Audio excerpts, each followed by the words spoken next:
She's joining us this evening.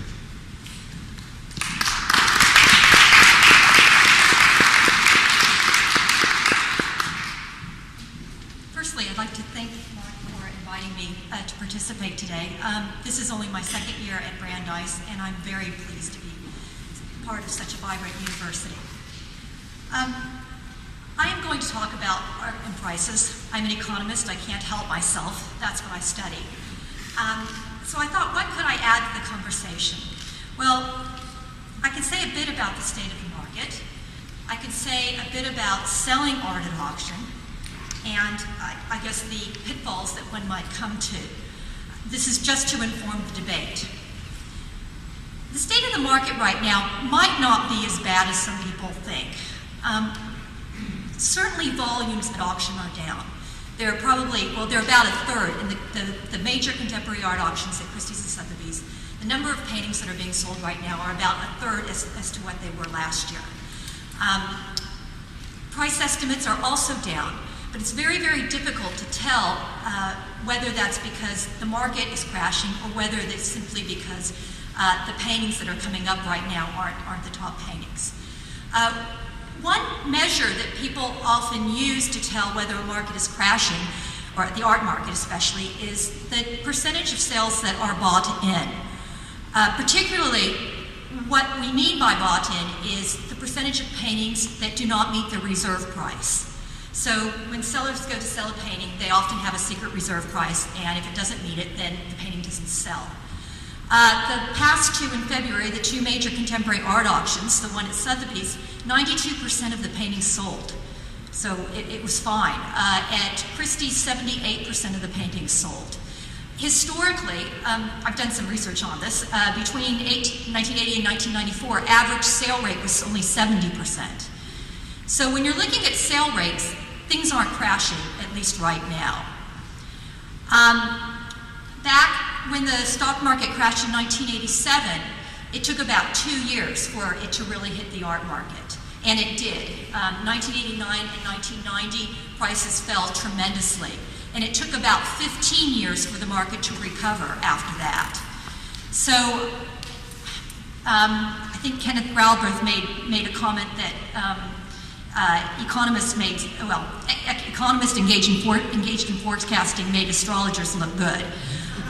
So I'm not going to forecast what the market's going to do.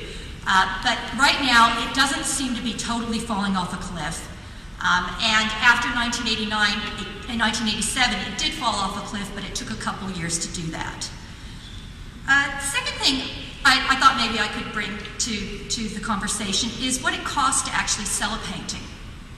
Now, often the auction houses, this is through auction houses, the auction houses will negotiate with the sellers and not charge the sellers a commission. And in competitive markets, sometimes they will even contribute to charities that the sellers like and do everything they can to gain a painting. However, there are buyer's commissions. Okay?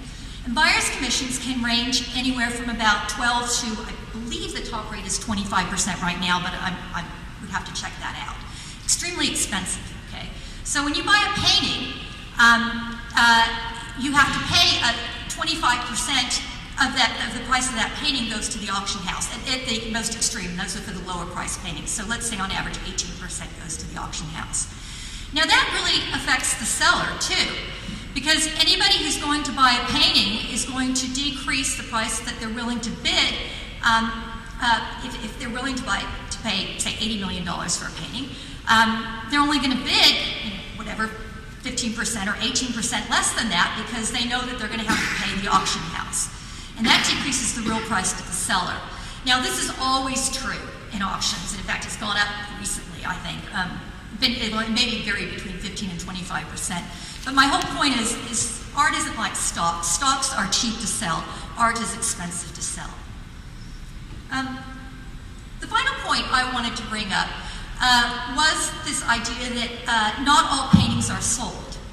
Okay, so you might think maybe we'll just take the painting to the auction and we can put a high reserve price on it, and that way we can get what we want. That's not necessarily such a great idea. There's an idea in the art market that paintings that don't sell, i.e. that don't meet the reserve price, are actually burned. Well, burned is, I guess, I don't know if it's a technical term, but it's the term they use. So some harm is done to those paintings, and the prices they achieve in subsequent auctions are going to be hurt because it didn't sell in a certain auction. I've done some research on this. I compared prices that came to auction twice and sold, so the same painting that came to auction twice and sold both times, with paintings that came to auction, sold the first time, didn't sell the second time, and sold the third time. And sure enough, there is some empirical truth in this thought, in that paintings that failed to sell sold for about 30% less than paintings that didn't come and have this negative signal because of failing to sell. So one has to be careful when taking a painting to auction. You know, it's unclear, let me step back, it's unclear whether that the failing to sell actually hurt the price or whether those paintings were going down in price anyway. Nonetheless, the point is that one, when taking a painting to auction, does need to be careful of the environment and does need to be careful of the way that it's being